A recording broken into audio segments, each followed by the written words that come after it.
नमस्कार दोस्तों, कैसे हैं आप सब।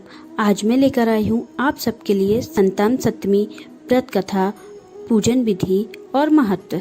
हर वर्ष भाद्रपद महीने की शुक्ल पक्ष की सप्तमी तिथि को संतान सप्तमी व्रत किया जाता है। यह व्रत स्त्रियां संतान प्राप्ति की इच्छा हेतु करती हैं। यह व्रत संतान के समस्त दुख परेशानियों के निवारण के उद्देश्य से किया जाता है। संतान की सुरक्षा का भाव लिए स्त्रियां इस व्रत को पूरे विधि विधान के साथ करती हैं। यह व्रत पुरुष अर्थात माता पिता दोनों मिलकर संतान के सुख के लिए रखते हैं। संतान सप्तमी व्रत विधि। संतान सप्तमी के दिन सुबह जल्दी उठकर स्नान आदि करके स्वच्छ कपड़े पहनें और भगवान शिव और माँ गौरी को समक्ष प्रणाम कर व्रत का संकल्प लें। अब अपने व्रत की शुरुआत करें और निराहार करते हुए शुद्धता के साथ पूजन का प्रसाद तैयार कर लें। इसके लिए खीर, पूरी व गुड़ के 7 पुए या फिर 7 मीठी पूरी तैयार कर लें। यह पूजा दोपहर के समय तक कर लेनी चाहिए। पूजा के लिए धरती पर चौक बनाकर उस पर चौकी रखें और उस पर शंकर पार्वती जी की मूर्ति स्थापित करें। अब कलश स्थापित करें, उसमें आप पत्तों के साथ नारियल रखें, दीपक जलाएं और आरती की थाली तैयार कर लें, जिसमें हल्दी, कुमकुम, चावल, कपूर, फूल, कलावा आदि अन्य सामग्री रखें। अब 7 मीठी पूड़ी को केले के पत्ते में बांधकर उसे पूजा में रखें और संतान की रक्षा व उन्नति के लिए प्रार्थना करते हुए पूजन करते हुए भगवान शिव को कलावा अर्पित करें। पूजा करते समय सूती या डोरा या चांदी की संतान सप्तमी की चूड़ी हाथ में पहननी चाहिए। यह व्रत माता पिता दोनों भी संतान की कामना के लिए कर सकते हैं। पूजन के बाद धूप दीप नैवेद्य अर्पित कर संतान सप्तमी की कथा पढ़ें या सुनें और बाद में कथा की पुस्तक का पूजन करें और आरती करें।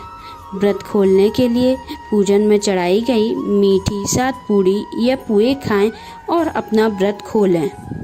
संतान सप्तमी व्रत कथा। पूजा के बाद कथा सुनने का महत्व सभी हिंदू व्रतों में मिलता है और संतान सप्तमी का व्रत की कथा पति पत्नी एक साथ मिलकर करें तो अधिक प्रभावशाली माना जाता है।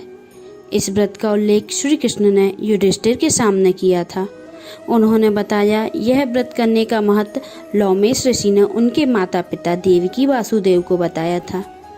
माता देवकी के पुत्रों को कंस ने मार दिया था, जिस कारण माता पिता के जीवन पर संतान शोक भर गया था। उससे उभरने के लिए उन्होंने संतान सप्तमी व्रत करने को कहा।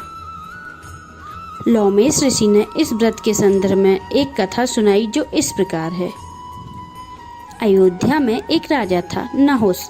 उनकी पत्नी का नाम चंद्रमुखी था।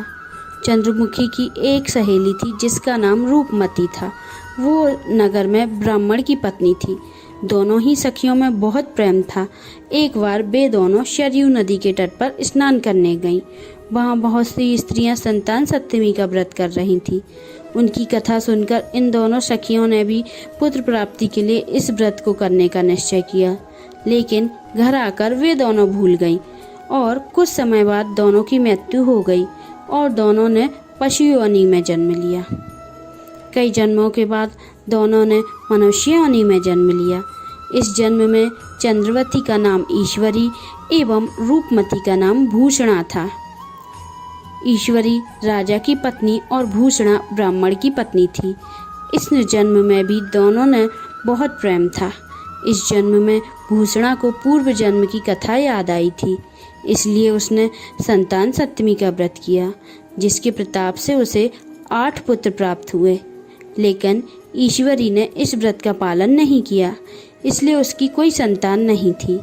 इस कारण उसे भूषणा से ईर्ष्या होने लगी थी। उसने कई प्रकार से भूषणा के पुत्रों को मारने की कोशिश की, लेकिन उसके भूषणा के व्रत के प्रभाव से उसके पुत्रों की कोई क्षति नहीं हुई। हार थककर ईश्वरी ने अपना और अपनी ईर्ष्या एवं अपने कृत्यों के बारे में भूषणा से कहा और क्षमा भी मांगी। तब भूषणा ने उसे पूर्व जन्म की बात याद दिलाई और संतान सप्तमी के व्रत करने की सलाह दी। ईश्वरी ने पूरी विधि विधान के साथ व्रत किया और उसे एक सुंदर पुत्र की प्राप्ति हुई। इस प्रकार संतान सप्तमी के व्रत का महत्व जानकर सभी मनुष्य संतान प्राप्ति एवं उनकी सुरक्षा के उद्देश्य से इस व्रत का पालन करती हैं।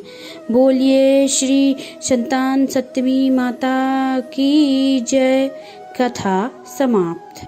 अगर आपने अभी तक हमारे चैनल को सब्सक्राइब नहीं किया है तो जल्दी से आप सब्सक्राइब कर लें, जिससे आने वाले वीडियो आपको जल्दी मिलते जाएं, और नोटिफिकेशन बेल आइकन को प्रेस करें, जिससे आपको हमारे वीडियो का नोटिफिकेशन मिलता रहे।